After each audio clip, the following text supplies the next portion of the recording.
The following is a TFD Talks auto read from our site tfdtalks.com, and you will find that topic about should we have corporal punishment in the classroom. Enjoy. Corporal punishment is defined online by Merriam Webster as being punishment inflicted on a person's body. They further add to the definition by pointing out that the Eighth Amendment to the U.S. Constitution limits the use of corporal punishment on convicted offenders and prisoners. However, they also point out that according to the U.S. Supreme Court, the Eighth Amendment is inapplicable to the use of corporal punishment on schoolchildren. Therefore, it seems that although you can use corporal punishment on prisoners, it is illegal to use it on schoolchildren. An article in the New York Times reports that corporal punishment is prohibited at Head Start programs and in most juvenile detention facilities. However, it is allowed in the schools of many states. Educators are permitted to spank, hit, or slap children in these schools. The New York Times also reported that according to the Education Department's Office for Civil Rights, over 106,000 children were punished physically at public schools during the school year and 201,314. The question before us at this time is, should we have corporal punishment in the classroom? Corporal punishment continues to be legal in 19 states. It is still legal to use corporal punishment in 19 states. That means educators can legally paddle, spank, or physically punish students in these states. Corporal punishment is legal in private schools in 48 states. The usual punishment in these schools is to spank students with paddles.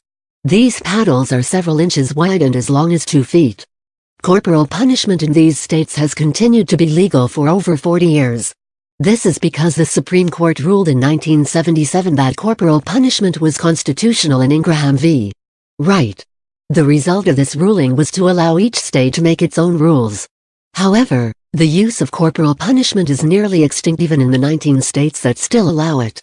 Nowadays, schools simply reject the idea of, according to Elizabeth T. Gershoff, professor of human development and family sciences at the University of Texas. Currently, there is no research on whether corporal punishment works in changing student behavior. Why corporal punishment should not be used in schools? Corporal punishment is a psychological and physical form of abuse. Corporal punishment gives a message that violence is acceptable socially. That message is wrong in today's or the past society as well.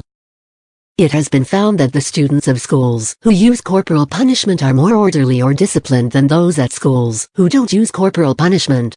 Since corporal punishment undermines the relationship between teacher and student, its effects are more negative than positive. It has been found that corporal punishment is not used in a fair and even-handed way. Boys are usually given more punishments than girls. Corporal punishment is used more on African American students for the same offenses. Physical discipline can cause psychological harm to a student, and it only fixes a behavioral problem for a short time. According to many child psychologists, physical discipline may make a child more aggressive. It is more important to build a trusting relationship between teacher and child. To build good discipline usually takes more time and energy, but in the long run, it is more worth it. The use of harsh corporal punishment on a child can cause stressors of development such as aggression, depression, and addictive behaviors. A study reported in the Journal of Aggression, Maltreatment, and Trauma stated that corporal punishment caused a decrease in the cognitive ability of children. Children between the ages of 5 to 9 were affected the most. The prefrontal cortex is the thought processing and decision-making part of the brain. It was found in a 2011 study that corporal punishment interfered with the ability to understand the relationship between rewards and consequences. This study appeared in the Journal of Cognitive Neuroscience. The American Psychological Association published an article on the internet titled "The Case Against Spanking." Aggression, physical injury, antisocial behavior, and mental health problems were increased in children who were spanked, hit, or experienced other ways causing pain. Safer, more effective discipline options. Parents and schools should develop skills to communicate in children beginning at a very young age. This will develop emotional intelligence in the children. They will be better able to express their feelings and build stronger relationships. Schools should be specific about what the consequences will be if a student doesn't behave. Schools should inform students about what will happen if they don't cooperate.